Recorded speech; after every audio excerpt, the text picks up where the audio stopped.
Baiklah anak-anakku, berikutnya kita akan mengartikan Quran Surat Az-Zumar ayat 53, arti perkata atau mufrodat. Bismillahirrahmanirrahim.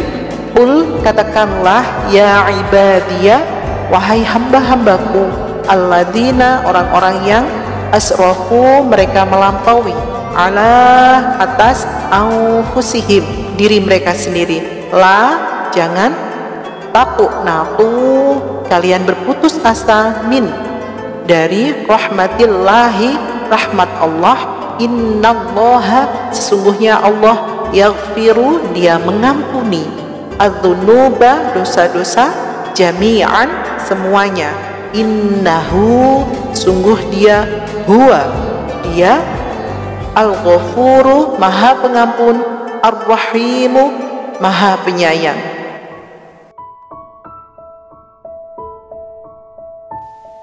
Kemudian mengartikan Quran Surat An-Najm ayat 39 sampai dengan 42. Bismillahirrahmanirrahim. Wa'an, dan bahwa, laisa, tidak, lil insani, bagi manusia, illa, kecuali atau selain, ma, apa yang, sa'a, ia usahakan, wa'anna, dan bahwasanya, sa'yahu, usahanya, saufa, kelak atau bakal, yuro, diperlihatkan, summa, kemudian, yujzahu, diberi balasan kepadanya, al-jazaa, balasan, al-awfa, cukup atau sempurna, wa annah, dan bahwa, ila, kepada, rabbika, Tuhan kamu, al-muntaha, akhir tujuan atau kesudahan.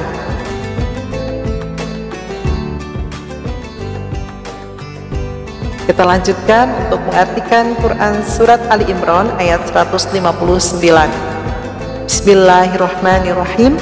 Fabima, maka dengan rahmatin, rahmat, mina, dari Allahi, Allah, linta, kamu lembut, lahum, bagi mereka, walau, dan sekiranya, kunta, kamu adalah, fadlon, bersikap keras, gholidho, kasar, al-qalbi, hati, lau faddu, tentu mereka akan menjauhkan diri, min, dari haulika, sekeliling kamu, fa'fu, maka maafkanlah, anhum, dari mereka, wastaghfir, dan mohonkan ampun, lahum, bagi mereka, wasyawirhum, dan bermusyawarahlah dengan mereka, fi, dalam, al-amri, urusan itu, fa'idha, maka apabila, azamta, kamu membulatkan tekad, fatawakal, maka bertawakallah, ala, atas atau kepada, Allahi, Allah, inna, sesungguhnya, Allah,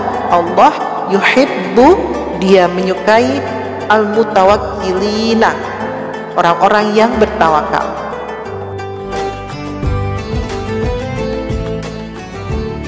Pada slide berikut ini bisa kalian lihat hadis tentang optimis.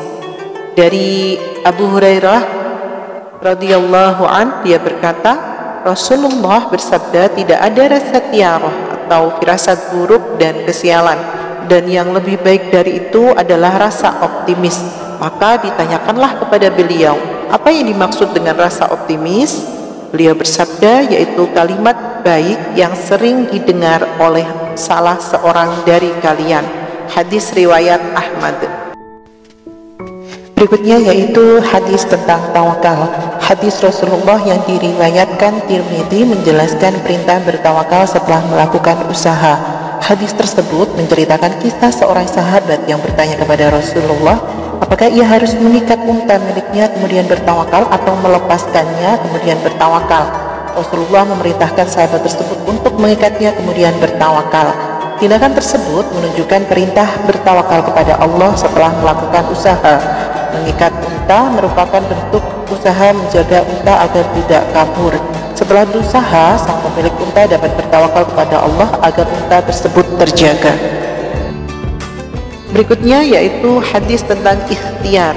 Diriwayatkan dari Az-Zubair bin Al-Awam dari Rasulullah SAW bersabda, demi zat yang jiwaku berada di tangannya, sungguh seorang dari kalian yang mengambil talinya, lalu dia mencari seikat kayu bakar dan dibawa dengan punggungnya, kemudian dia menjualnya, lalu Allah mencukupkannya dengan kayu itu, lebih baik baginya daripada dia meminta-minta kepada manusia, baik manusia itu memberinya atau menolaknya.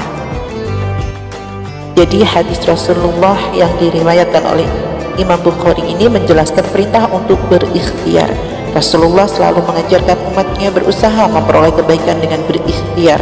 Beliau mengingatkan kepada umatnya bahwa tidak ada yang dapat diperoleh tanpa adanya usaha.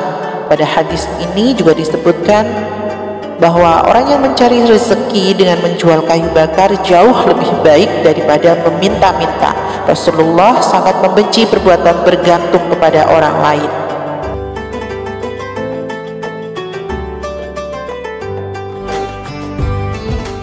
Baiklah anak-anakku, berikutnya yaitu kandungan dari Quran surat Az-Zumar ayat 53. Di dalam ayat ini Allah menyeru hamba-hambanya yang melampaui batas agar tidak berputus asa dari rahmat Allah, agar kita selalu optimis, yaitu optimis dalam memohon ampunan kepada Allah Subhanahu wa Ta'ala.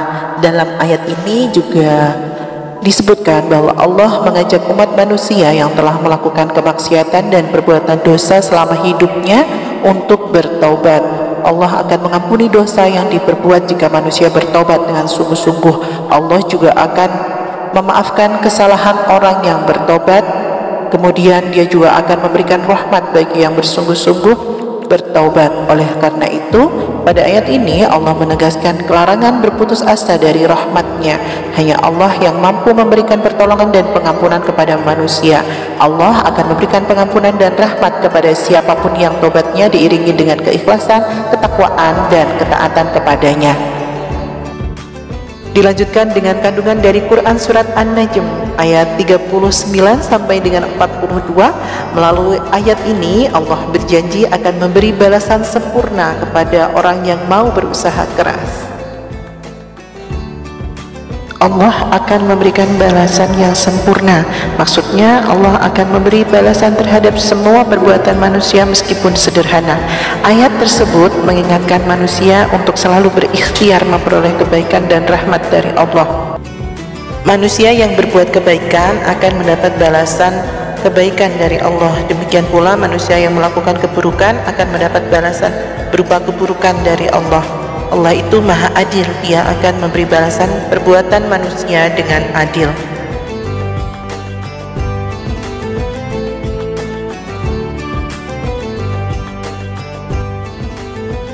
Kemudian kandungan Quran surat Ali Imran surat ketiga ayat 159. Ayat ini berisi perintah Allah untuk berlaku lemah lembut, memaafkan kesalahan orang lain, kemudian memohonkan ampun untuk orang lain, bermusyawarah dan bertawakal kepada Allah. Keputusan yang diambil dalam musyawarah merupakan hasil ikhtiar yang telah dilakukan secara bersama-sama. Hasil yang diperoleh dalam musyawarah dapat berjalan dengan baik atau sebaliknya. Oleh karena itu, manusia hendaknya segera bertawakal kepada Allah dan ikhlas menerima hasil yang akan diperolehnya. Allah akan mencintai dan memberikan kebaikan kepada orang-orang yang bertawakal. Berikutnya yaitu pengamalan ayat Al-Quran dan hadis tentang perilaku optimis, ikhtiar, dan tawakal. Contoh perilaku optimis dalam kehidupan sehari-hari yaitu seperti optimis dalam beribadah, optimis meraih rahmat Allah, dan optimis mewujudkan cita-cita. Kemudian perilaku tawakal yaitu dengan yakin pada ketetapan Allah, menyandarkan segala cobaan kepadanya, dan bersyukur atas segala karunia-Nya. Dan untuk perilaku ikhtiar, contohnya berusaha menjemput rezeki, berusaha menjauhi kemudaratan, menuntut ilmu dengan optimal dengan sebaik-baik mungkin, kemudian meraih ridha Allah.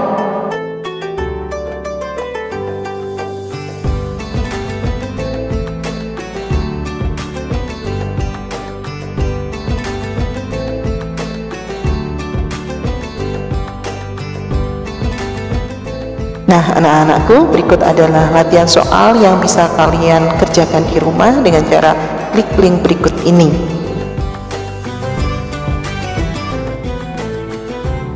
Baiklah anak-anakku, demikian untuk video pembelajaran kali ini. Mari kita tutup dengan baca doa kafaratul majelis bersama-sama. Bismillahirrahmanirrahim. Subhanakallahumma wa bihamdika asyhadu an la ilaha illa anta astaghfiruka wa atubu ilaik.